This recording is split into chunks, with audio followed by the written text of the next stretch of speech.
बड़ी कंफ्यूजिंग सी बात है। कोई आदमी फादर के पास आता है और वो ये बोलता है कि चर्च के बाहर आ जाओगे आप तो वो आपसे बात कर पाएगा, उसे चर्च के अंदर आने में प्रॉब्लम हो रहा है। तो फादर क्या करेंगे?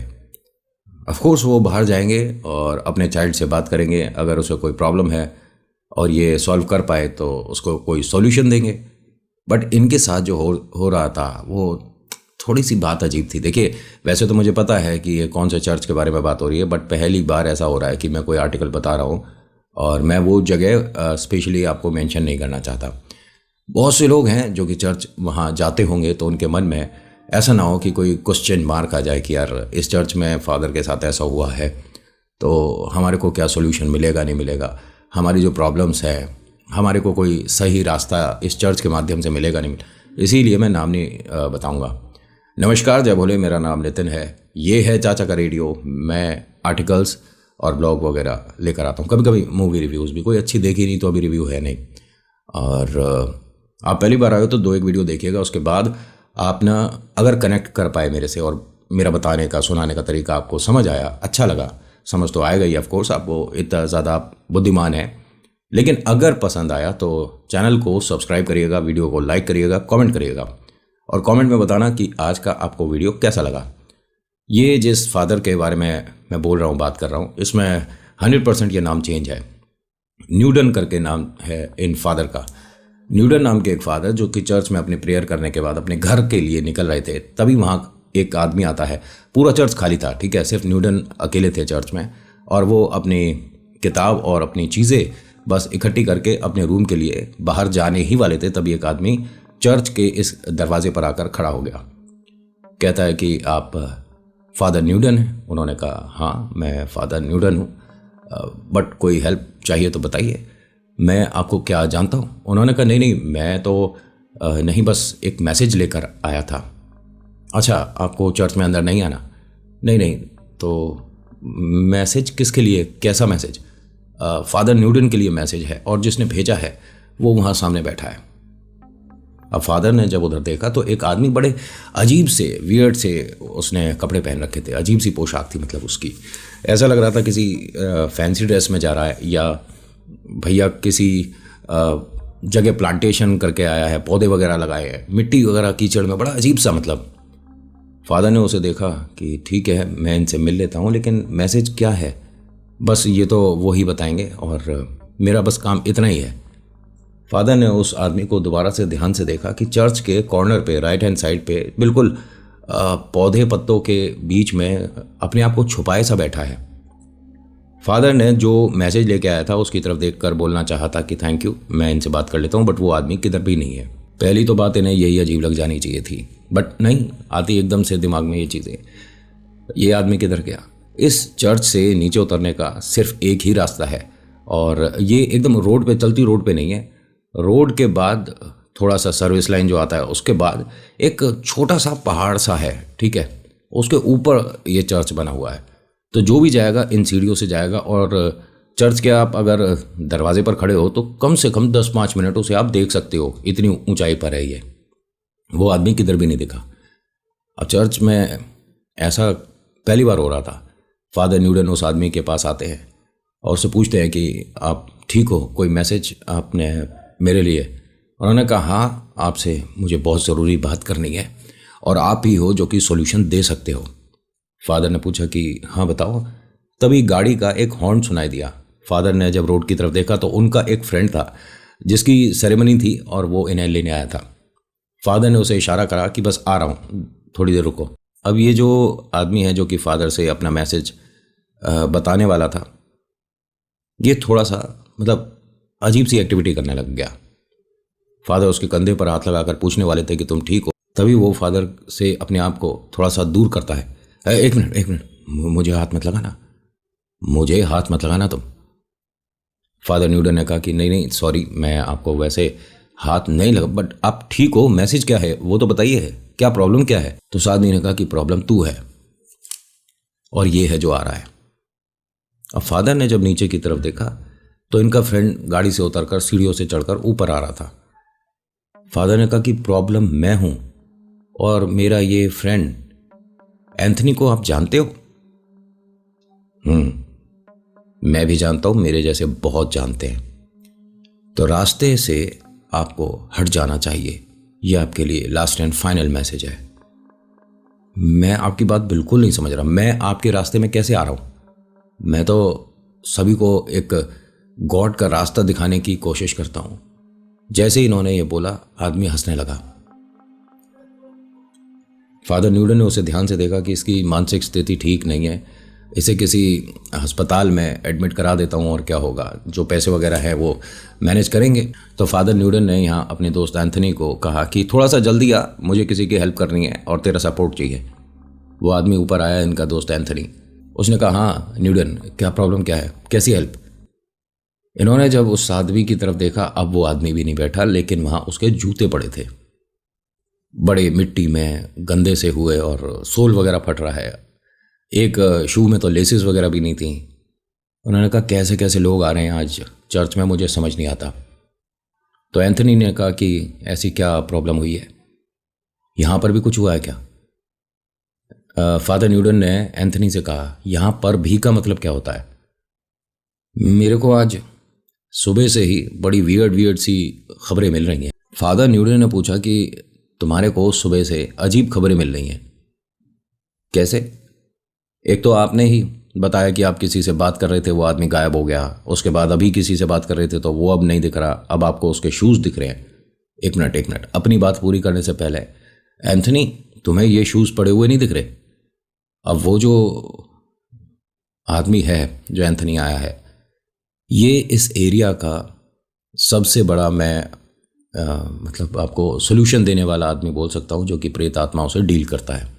एंथनी समझ गया था क्या है क्या नहीं। उसने कहा कि देख, मुझे वो तभी दिखेंगे जब मैं यहाँ पर उन्हें रोक दूँ, लेकिन अभी सेरेमनी में जाना है तो तुझे लेने आया था स्पेशल, क्योंकि तूने मना कर दिया था। और रोज़ी ये बोल रही थी, रोज़ी इनकी वाइफ है, और रोज़ी ये बोल रही थी कि मतलब हमारे कॉलेज का फ्रेंड है, अगर नहीं आए तो फिर मैं सेरेमनी अपनी सेलिब्रेट नहीं करूँगी, तो बेटर टू लीव, यहाँ से निकलते हैं, चलो। एक मिनट, पहले तू अपनी बात बता। उसने कहा, क्या बताऊँ? आज मेरी सेरेमनी है और मैं आज कहीं भी किसी को भी कैसा भी सॉल्यूशन नहीं दे सकता हूँ, मैं उतारे वगैरह के लिए नहीं आ सकता। एक मिनट, यहाँ उतारे वाली बात ही नहीं आई है, यहाँ चर्च के बाहर तू खड़ा है। तो एंथनी ने एक बड़ी अजीब सी बात बताई, तुझे क्या लगता है कि चर्च के अंदर ये स्पिरिट नहीं आ सकती हैं? तो फादर ने कहा कि हाँ, मैं ऐसा विश्वास रख कर चलता हूँ। उन्होंने कहा, ऐसा नहीं है, हर स्पिरिट ऐसी नहीं है जो इस चर्च में या कोई भी भक्ति के स्थान में आ जाए, और ऐसी सारी नहीं होती। कुछ आ भी सकती हैं, कुछ मैसेज कन्वे कर सकती हैं, कुछ तुम्हें डरा सकती हैं। फादर को, मतलब न्यूटन फादर को कन्फ्यूज़न तो हो रहा था उस आदमी को देखकर। उसकी एक्टिविटी अलग थी, उसकी दोनों आंखों में फ़र्क था। खैर, आइस प्रॉब्लम हो भी सकता है, बट कुछ अजीब तो था वो आदमी। और उसके पास ना, फादर जब खड़े थे उतनी देर तक मुंह पर रुमाल लगाकर खड़ा होना पड़ रहा था, उसमें से एक अजीब सी दुर्गंध आ रही थी। एंथनी, मैं तुम्हारे साथ तभी चलूँगा जब तुम बताओगे कि तुम्हारे को और क्या एक अजीब खबर मिली है। तुम कह रहे हो सुबह से अजीब खबर मिल रही है। उन्होंने कहा कि 11 कब्र खाली हुई हैं, और ये नहीं समझ आ रहा कि एक साथ ऐसा कैसे।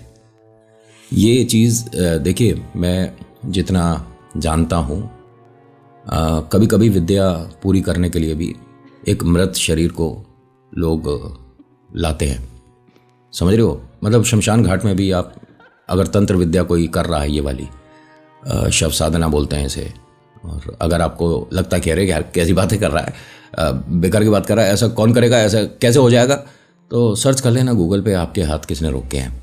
मैं यहाँ हवा में बातें नहीं करता हूँ, जो पता है, जितना पता है उतना तो बताने की कोशिश करता हूँ। और हाँ, स्टूडियो को लेकर बहुत सारे लोगों के मैसेज हैं, तो अभी नहीं बता सकता मैं, लेकिन ज़रूर शेयर करूँगा। अभी 11-12 दिन रुक जाइए, अपने आप मैं वो चीज़ बताऊँगा। जब तक प्रॉब्लम या जब तक पूरा सॉल्यूशन नहीं हो जाता, तब तक मैं वो अच्छे से आपके साथ डिस्कस नहीं कर सकता, ठीक है? ये ज़रूरी है मेरी, मतलब मजबूरी है मेरी, ठीक है? होता क्या है, ये सुनने के बाद फादर न्यूटन को बड़ी अजीब सी बेचैनी होने लगी कि ऐसा कैसे हो सकता है कि मतलब इतनी सारी कब्र खाली हो गई। अब उनके रिलेटिव्स वगैरह कह रहे, सब भाई साहब जितने भी लोग हैं सब ढूंढ ही सकते हैं और कुछ नहीं कर सकते। और हाँ, हर कब्रिस्तान से एक कब्र गायब हुई है और ऐसे 11 हैं। तुम्हारे पास आने का मतलब पता नहीं क्यों। क्या तुमने कभी किसी के उतारे की कोशिश करी थी? फादर न्यूटन ने एकदम कहा, एंथनी तू जानता है मैं ये चीज़ें नहीं कर सकता और मेरे ऊपर एक रोक लगी हुई है और मैं आगे वो कंटिन्यू नहीं कर पाया। हाँ, बस शुरुआत में जिस जगह मैं गया था, जो 18 साल का एक बच्चा था, वहाँ मेरे से प्रॉब्लम हो गया था, तो मैंने वो जगह डर के भागकर छोड़ दी थी, ये मुझे पता है। उन्होंने कहा ये वही बच्चा है जो बड़ा हो गया है और अब ये एक तरह से तेरे को डरा कर इस चर्च के बाहर लाएगा और फिर ये सब बोलकर तू मुझे डराने की कोशिश कर रहा है। हाँ, उस वक्त मैं नई सी उम्र का था और मैं स्पिरिट के सामने पहुंच गया था, उससे डील नहीं कर पाया, मुझसे गलती हो गई और मैं डर कर भाग गया, लेकिन अब नहीं डरूंगा। एंथनी ने कहा कि बट तू तारा भी नहीं जानता है ना, तू डरेगा नहीं मान लिया, लेकिन तू किसी प्रेत अगर सामने आ जाए, किसी पर अगर कोई चीज़ हवा है, उससे डील कर सकता है। मैं नहीं कर पाऊंगा, मैं तेरे को बुला लूँगा सपोर्ट के लिए। एंथनी ने कहा कि हर जगह मैं या मेरे जैसे नहीं पहुंच पाते, तभी प्रॉब्लम्स बढ़ जाती हैं। एंथनी ने अपने दोस्त फादर न्यूटन का हाथ पकड़ा और साथ साथ ये दोनों सीढ़ियों से उतरते हुए गाड़ी तक आ रहे थे। गाड़ी में बैठने से पहले जो फादर न्यूटन है, उन्होंने हल्का सा चेहरा नीचे करके गुड मॉर्निंग, हाय, वेलकम हम करते हैं ना सामने वाले का सम्मान करने के लिए। तो एकदम से एंथनी ने उन्हें देखा, क्या हुआ, अब किसको तूने हेलो बोला? अरे मुझे पता नहीं था कि रोज़ी भी आई है, तो ये सिर्फ गाड़ी में क्यों बैठी रही, चर्च तक क्यों नहीं आई थी? ये एकदम रुकता है, अपनी गाड़ी को लॉक करता है और टैक्सी को बुलाने लगता है। फादर न्यूटन ने कहा कि 1 मिनट क्या कर रहा है? अरे टैक्सी क्यों बुला रहा है, तेरी गाड़ी खड़ी तो है। मेरा घर ज़्यादा दूर नहीं है ना, बस मेरी गाड़ी में कोई प्रॉब्लम भी हो रही थी, इसी वजह से मुझे यहाँ छोड़ना पड़ रहा है। अच्छा खासा तू गाड़ी चला कर लाया था, कोई प्रॉब्लम नहीं है, और रोज़ी को ऐसे ही बैठे छोड़ देगा क्या? उसे नहीं आना क्या? रोज़ी, अब फादर न्यूटन तो रोज़ी को देखने के लिए गाड़ी में इधर उधर शीशों के देखे, लेकिन एंथनी नॉर्मल खड़ा था, टैक्सी का वेट कर रहा था, टैक्सी आएगी रोकूंगा चलूँगा। फादर न्यूटन उसके पास आए कि एंथनी ये रोज़ी किधर गई? उन्होंने कहा रोज़ी अपने घर पर है और वो हम दोनों का वेट कर रही है, प्लीज़ चलो। अरे मैंने उसे गाड़ी में बैठे देखा है। उन्होंने कहा रोज़ी नहीं है वो। नहीं नहीं, ऐसा कुछ मुझे भ्रम नहीं हुआ है। तो एंथनी ने कहा कि वो आपके मन के और दिमाग के साथ खेल रहा है, जिससे आपने अभी बात करी है उसका ऑरा आपके आसपास एक तरह का घर कर गया है, इसीलिए कह रहा हूँ कि मेरे साथ यहाँ से अभी चलो, जितनी दूर जाओगे उतना इसका असर कम हो जाएगा। फादर न्यूटन थोड़ा सा डर गए। वैसे देखिए, मैं कह तो नहीं सकता इस बात को, लेकिन आप कितना भी स्ट्रांग बनने का दिखावा कर लो, जब ऐसी स्थिति परिस्थिति होती है और आसपास सपोर्ट के लिए आपके कोई नहीं होता है, तो भीतर से एक ना डर जो कि आपने अपने मन में, अपने मस्तिष्क में कहीं एक कोने में बिठा दिया था, वो ज़्यादा बढ़ने लग जाता है। फादर को यहाँ डर लग रहा था। एंथनी का हाथ पकड़ के कहते हैं कि क्या तू मेरे आसपास का ये सारा एरिया दोबारा से वैसे कर सकता है जैसा था? उन्होंने कहा कि उतारा इंसान का या जगह का जब होता है, जब वो चीज़ एक बार हम महसूस कर लें। अभी वो मेरे सामने नहीं आ रहा है। तुझे गाड़ी में रोज़ी दिखी, मुझे नहीं दिखी। तुझे वहाँ पर शूज़ दिखे, मुझे नहीं दिखे। तुझे वो आदमी बात करता दिखा, मुझे नहीं दिखा। तो अभी प्लीज़ चल यहाँ से। मैं तेरे लिए कुछ ऐसा नहीं चाहता कि तू किसी प्रॉब्लम में आए, प्लीज़ चल। ये मैं फिर इस गाड़ी में नहीं जाऊँ। उन्होंने कहा तू मेरी बात समझ नहीं रहा है ना। देख फादर न्यूटन, अगर तू मेरा फ्रेंड बन के चलेगा तो बहुत अच्छी बात है, लेकिन अगर तू चर्च का फादर न्यूटन बन के चलेगा तो तेरे साथ प्रॉब्लम्स 100% हो रही हैं। तू समझ मेरी बात। फादर ने अपने दोस्त की बात को माना और इसके साथ टैक्सी में घर आ गए। घर आने के बाद अच्छे से सेलिब्रेशन हुआ, सब कुछ बढ़िया रहा। सब लोगों ने खूब अच्छे से पार्टी एंजॉय किया। जब सब लोग यहाँ से चले गए, तकरीबन 10:30 रात का बज रहा था। फादर न्यूटन जो है वो अपने दोस्त से बोलते हैं, एंथनी से, कि एंथनी एक काम करें, हम भी उन 11 लोगों को ढूंढें जो कि अपनी जगह छोड़कर चले गए हैं। एंथनी ने उन्हें देखा कि यहाँ पर तेरे को किसी भी तरह का कोई भी चीज़ नहीं दिख सकती, तो ये दिमाग से सब कुछ निकाल क्यों नहीं देता? अरे मैं तेरे को ये सब कुछ नहीं बताना चाहता, तू इन चक्करों में मत आ। मैंने तेरे को बताया ना, तेरे से जो गलती हुई है वो बस गलती अब बड़ी हो गई है और पता नहीं क्यों तेरे सामने आई है। मैं उससे डील कर लूँगा, मैं तेरे सपोर्ट में खड़ा हूँ यहाँ। तो इनकी जिनसे शादी हो रही है ना, ये इन्हीं के बैच की हैं, रोज़ी जो है, और ये भी उतारे वाली जो टीम होती है ना, उसका एक हिस्सा है। उन्होंने फिर सारी बातें पूछी और सब कुछ इन्हें बताया गया। तो रोज़ी ने कहा कि एक काम कर सकते हैं, मैं न्यूडन के साथ चर्च जाऊंगी कल मॉर्निंग में, और एक बार मैं देख लेती हूँ, चेक कर लेती हूँ। इनके दोस्त एंथनी ने मना कर दिया कि नहीं, बिल्कुल नहीं, मुझे जो चीज़ें इसने बताई हैं वो कोई ऐसी स्पिरिट नहीं है जो कि इसके हेल्प और सपोर्ट के लिए हो। वो इससे एक तरह का बदला ले रही है कि इसने जो कोशिश करी थी उस टाइम ये भाग गया था, बट प्रेत जिस इंसान के माध्यम से जो चीज़ करने आया था वो हो नहीं पाई थी। तो आज वो काफ़ी मजबूत हो गया है, इसीलिए इससे बदला सा लेने का मुझे जो लगता है। रोज़ी ने कहा कि ठीक है, इसके पीछे एक ना वजह होती है।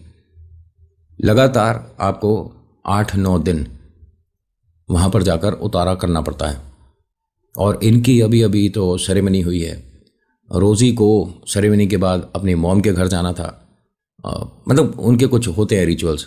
तो मना कर दिया कि आप एंथनी, कि आप न्यूटन के साथ चर्च नहीं जाओगे, मैं जाऊंगा, मैं देखूंगा। अगले दिन सुबह इन दोनों को चर्च पे जाना था, लेकिन ये फादर न्यूटन रात यहीं पे स्टे कर रहे थे। वैसे 2:30-3 बजे दरवाज़ा खोलकर बाहर गए और ना जाने किधर चले गए। रोज़ी को ये इसलिए पता चला कि जब दरवाज़ा इनका खुल रहा था तो इसने अपनी घड़ी में समय देखा, 2:30-3 बजे दूसरे रूम में वो सो रहे हैं। तो इन्हें लगा कि शायद पानी वानी पीने के लिए उठे होंगे, और फादर यहाँ पे इस घर में पहले भी रुके हैं, मतलब यारी दोस्ती बहुत समय से है, तो उन्हें सब पता है। या बाहर गए होंगे, थोड़ा टहल रहे होंगे, खाना ज़्यादा हो जाता है तो कभी कभी हम वॉक कर लेते हैं, लेकिन रात के 2:30-3 बजे कोई वॉक करता है नहीं। सुबह हुई, देखा घर खाली, वो है नहीं। बड़ी चिंता हुई, सीधा यहाँ से चर्च गए दोनों। चर्च जाने के बाद पता चला कि फादर न्यूटन आज आए नहीं है। अब ये ढूंढते ढूंढते परेशान हो गए भाई साहब। दोपहर के बज गए 2:30-3। रोज़ी ने कहा कि एक काम करते हैं, पुलिस में कंप्लेंट करते हैं, और अपने दोस्त को इस तरह से तो छोड़ नहीं सकते। चर्च से कुछ लोग उन्हें ढूंढ रहे थे ऑलरेडी। रोज़ी तुम सिर्फ अपने घर जाओ अपनी मम्मा के, और मैं देखता हूँ ये न्यूटन किधर गया है। एंथनी को सब समझ आ रहा था कि वो कहाँ गया है। सबसे पहले कब्रिस्तान ये जब गया एंथनी, तो वहाँ जो केयर टेकर है उसने कहा कि हाँ, एक आदमी आया था, जैसा आप बता रहे हो वैसा दिखता है, और जिस कब्र को यहाँ मतलब खाली हुआ था उसको लगातार घूरता रहा, उससे पता नहीं क्या बातें करता रहा, थोड़ी सी मिट्टी ली, जेब में भरी और चला गया। देखने में तो फादर लग रहे थे, इसलिए किसी ने रोका टोका नहीं। अब ये ऐसे करते करते 8 कब्रिस्तान तक चला गया एंथनी। 9वें कब्रिस्तान में जैसे ही इसने एंट्री करी तो देखता क्या है कि एक कब्र के आसपास बहुत सारे लोग खड़े हैं, 15-20 लोग खड़े हैं, और सब लोग ये बोल रहे हैं कि फादर प्लीज़ ये मत करिए, फादर प्लीज़ ये मत करिए। जब ये वहाँ गया, भीड़ को हटाकर देखता क्या है कि एंथनी वो जो कब्र खाली हुई थी उसमें अंदर बैठा है। उसने कुछ ओवरकोट सा पहन रखा है, ओवरकोट में बहुत सारी मिट्टी भरी हुई है, उसके मुंह पर, उसके सिर पर मिट्टी गिरी हुई है, और वो मिट्टी उठा उठा के खाने की कोशिश कर रहा है, चबा रहा है। उसकी आंखें बड़ी सुर्ख लाल सी हो रही थी। ये यहाँ जैसे ही पहुंचा है, एंथनी को देखते के साथ ही फादर न्यूटन चेहरा दूसरी तरफ करके नीचे करते हैं और हंसने लग जाते हैं। बड़ी देर कर दी तूने आने में। अब तेरे दोस्त के पास ज्यादा समय नहीं है। इसने जो कोशिश करी है अब उसका रिजल्ट तो मिलेगा। चला जाए यहां से एंथनी। जैसे ही ये सुना लोगों ने, जो 15-16 लोगों की भीड़ खड़ी थी, अब सब 2-2 कदम पीछे हट गए कि इस पर तो कोई प्रेत आत्मा है भाई। एंथनी ने हेल्प के लिए बोला, बट देखिए भीड़ तो लगाने वाले मिल जाते हैं, लेकिन मदद करने के लिए हाथ बहुत मुश्किल से अपनी तरफ आते दिखते हैं। किसी ने हेल्प नहीं करी। एंथनी से ये कद काठी में और पर्सनालिटी में थोड़ा सा अच्छा था, भारी था, इसीलिए एंथनी अकेला उसे नहीं उठा सकता। फादर न्यूटन को जो केयर टेकर थे इस कब्रिस्तान के, वो आते हैं, 3-4 लोग बाहर से आते हैं और इन्हें उठाकर एंथनी की गाड़ी तक लाते हैं। एंथनी गाड़ी ड्राइव कर रहा था, बार बार पलट कर अपने दोस्त को देख रहा था। जहाँ ये लोग उतारा करते थे वहाँ पहुँचता है, अपने साथ के सभी लोगों को बुलाता है। एंथनी को जितने भी लोग यहाँ सपोर्ट करते हैं, मतलब उतारे के टाइम होते हैं ना, 3-4 लोग मदद करते हैं, सब लोग आ गए और सबने देखते ही कहा कि ये तो फादर न्यूटन है और आपके दोस्त हैं ना, ये इनके साथ ऐसे कैसे, जो हम मतलब लोगों की हेल्प कर रहे हैं उसका इनके ऊपर असर आ रहा है क्या, ये क्यों मतलब कब्रिस्तान पहुंचे थे। कुछ नहीं पता, बस एक काम करिए, इसे बिठाइए। जैसे ही इन्हें एक चेयर पर बिठाया, ये चेयर ऐसे थर्माकोल की चेयर हो इस तरह से बिखर गई। ये हंसने लग गया। और इसके अंदर ना आप जो उतारा करते हैं, देखिए हर किसी का अलग अलग तरीका होता है और ये सिर्फ एक लकड़ी की ही चेयर पर बिठाया जा सकता है, लोहे पर नहीं। लोहे के पीछे वजह पता है ना आपको, मैंने कहानी में बताया है कि लोहा और प्रेत आत्मा का मतलब क्या संपर्क रहता है, और लकड़ी पे अगर बिठाकर उतारा किया जाता है तो उसकी कितनी पॉजिटिविटी आती है। मैंने बता रखा होगा, नहीं बताया तो मुझे कमेंट में बताना कि नितिन ये अपना लोहा और लकड़ी वाला जो रिलेटेड विद प्रेत आत्माएँ हैं वो अभी डिस्कस नहीं किया है, क्योंकि मैं बता के ना भूल जाता हूँ सच्ची में, मेरे को सच्ची में याद नहीं रहता। ये बात एक ही तो थी, भूल जाता हूँ सच्ची में भूल जाता हूँ। कभी कभी तो ये ऐसी बात 2 बार निकल जाती है, 2 बार निकल जाती है ऐसी बात। तो होता क्या है कि इन्हें 3 चेयर चेंज करी गई, बट हर बार यही हो रहा था, लकड़ी टूट रही थी। तो इन्हीं के सपोर्ट में जो यहाँ टीम में एक लड़की है वो बोलती है कि बाहर एक रॉ वुड पड़ी है, मतलब पेड़ का कुछ डंठल पड़ा है बड़ा सा, हम सब हेल्प करके उठाकर उसे अंदर लेकर आते हैं। इन्होंने ऐसा किया, उसे ज़मीन पर रख दिया और फादर न्यूटन को उस पर बैठाया। जैसे ही बिठाते हैं ये फिर से कुछ एक्टिविटी करके यहाँ से जाने लगता है। कहा कि एक काम करिए, हाथ बांधिए। अब दोनों हाथ बांधने के बाद वो जो लकड़ी का बड़ा सा डंठल था, बहुत बड़ा सा, ठीक है, उसको ना एक तरफ से उठाकर उसके नीचे रस्सी घुमा दी और दूसरी तरफ से भी हल्का सा उठाकर उसके नीचे रस्सी घुमा दी। तो अब इसके हाथ ऐसे बंध गए थे। ये फादर न्यूटन जो है, इनके चेहरे पर हाव भाव बदल गए थे, चेहरा ही बदल गया था। अब ये चेहरा जिसका दिख रहा था ये वो है जब 18 साल का था और फादर न्यूटन इसके उतारे के लिए गए थे। अब सोचिए कितना कितना समय तक ये प्रेत किसी को अपनी आंखों में बसाने के बाद बदला ले सकता है। इन पर जो उतारा करने की कोशिश करी जा रही थी, बार बार वो उसी तरह से फेल हो रहा था जैसे फादर न्यूटन ने एक बार कोशिश करी थी और फेल हुआ था। और ये सिर्फ हंस रहे हैं, ये फादर न्यूटन का चेहरा है ही नहीं। तभी इन्होंने आवाज़ बदली और रोज़ी की आवाज़ में बोलते हैं कि मुझे बचा लो, मैं मरने वाली हूँ। अब सब लोगों ने एंथनी को देखा। एंथनी ने कहा कि 1 मिनट, अपने आप को प्लीज़ सब लोग यहीं रखो, आप सबका दिमाग रोज़ी की तरफ नहीं जाना चाहिए, ये रोज़ी नहीं है। अब वो हंसने लगा, बहुत ज़्यादा कुछ जानता है ना तू मेरे बारे में। बात करते करते इसने अपनी गर्दन को ऐसे उठाया और उसके बाद कोई रिप्लाई नहीं आया। इन सबको लगा कि शायद उतारा हो चुका है। तो एंथनी ने कहा कि नहीं, प्रॉब्लम कुछ और है। इनको फटाफट से यहाँ से अस्पताल लेकर गए। उनका जब चेकअप हुआ तो उन्होंने कहा कि आप ऐसी मतलब स्थिति में इन्हें लेकर ऐसे घूम कैसे सकते हो, किसी अस्पताल में इन्हें एडमिट रखना चाहिए आपको, ऐसे कैसे लेकर चल रहे हो। उन्होंने कहा कैसे लेकर चल रहे हो, मैं समझा नहीं, इनके साथ क्या प्रॉब्लम है ये तो बताइए। उन्होंने कहा ये तो बहुत साल से शायद कोमा में है, आप प्लीज़ इन्हें यहाँ पर आराम करने दीजिए, हम डॉक्टर नर्स को और बुलाते हैं। 1 मिनट, ये फादर न्यूटन है, ये मेरे कल घर पर आए थे, मेरी सेरेमनी अटेंड करिए और ये उस वाली चर्च में रोज़ प्रेयर करते हैं। आप क्या कुछ भी बोलोगे, कई साल से ये कोमा में। उन्होंने कहा हाँ, 12-15 साल इनकी एक्टिविटी जो मतलब रिपोर्ट्स जो आ रही हैं उससे लग रहा है। अब देखिए कोमा से बाहर आने का हमारे पास एकदम प्रमाण तो होता नहीं कि कब आ सकते हैं, आज भी, कल भी, 10 साल, 20 साल। अब इसे समझ नहीं आया कि ये कैसे हो सकता है। भाई उतारा हमें लग रहा था कि शायद हो गया है, ये हमारे उतारे की वजह से ऐसा तो नहीं हो गया। जैसे ही डॉक्टर और ये नर्स ने अपना चेहरा घुमाया तो जो कोमा में होता है उसके चेहरे पर एक्सप्रेशन बहुत कम होते हैं, ना के बराबर। ये हल्का सा स्माइल करा और इसने आंखें बड़ी करी एक मिनट डॉक्टर आप दोबारा चेक करिए ज़रा। जब डॉक्टर्स ने दोबारा चेक करा तो वो कहते हैं कि ये कैसे हो सकता है, मतलब जिस तरह से भी डॉक्टर ने चेक किया था। फिर नर्स को बोला कि एक इनका ये वाला टेस्ट कराइए ज़रा। उसकी रिपोर्ट आती है 15-20 मिनट में। 15-20 मिनट में रिपोर्ट आई, उनकी पल्स नहीं है, जिंदा नहीं है। क्या मतलब हो क्या रहा है? डॉक्टर ने 8 बार यहाँ पर टेस्ट करे हैं, हर बार रिपोर्ट बदल रही थी। यहाँ डॉक्टर में से किसी ने एंथनी को पहचान लिया कि आप यहाँ क्या कर रहे हो, क्या हुआ है? एंथनी ने कहा कि सॉरी मैं आपको पहचाना नहीं। उन्होंने कहा आपने मेरी 6 साल की बिटिया को बचाया था, आप एंथनी हो? एंथनी ने उन्हें देखा कि मैंने बचाया था, हाँ। अपनी डॉटर का नाम बताया, उस पर आपने बताया था कि 12 चीज़ें थीं और आपने आज उसे एक नया जीवन दे रखा है। एंथनी कहता है कि बस वो गॉड का एक आशीर्वाद था जो हम कर पाए, वरना हमारे बस की तो कुछ होता नहीं। आप मेरे दोस्त को देख सकते हो। हाँ बिल्कुल।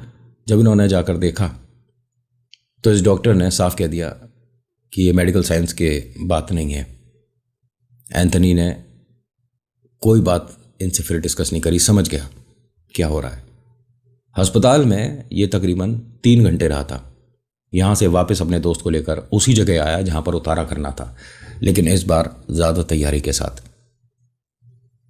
आपको पता है, मतलब बताते हैं ऐसा कि रात के 11 बजे उतारा शुरू हुआ था और 2.5 दिन तक लगातार यहाँ पर उतारे की प्रक्रिया चलती रही। इन सब ने देखा है कि 2.5 दिन में ये आदमी ऐसा हो गया था। मैंने बताया ना, फिजिकली इसकी पर्सनैलिटी बहुत ज़ोरदार थी, अच्छा था। एंथनी से थोड़ा मतलब बेटर साइड पे थे ये जो न्यूटन है। जब चर्च में आए तो लोग पहचान नहीं रहे थे इन्हें, लेकिन उसके बाद एंथनी ने इनको कहा कि तुम अकेले नहीं रहोगे, चर्च की तरफ से जो रूम मिला हुआ उसमें नहीं, तुम मेरे साथ रहोगे। और आज भी वो उनके साथ ही रहता है। अब धीरे धीरे मतलब खाना पीना शरीर में लगना शुरू हुआ है, लेकिन एंथनी ऐसा दोस्त जिसने अपने फादर न्यूटन दोस्त को अकेले नहीं छोड़ा। तो आज के आर्टिकल में इतना ही। कैसा लगा आप बताओगे?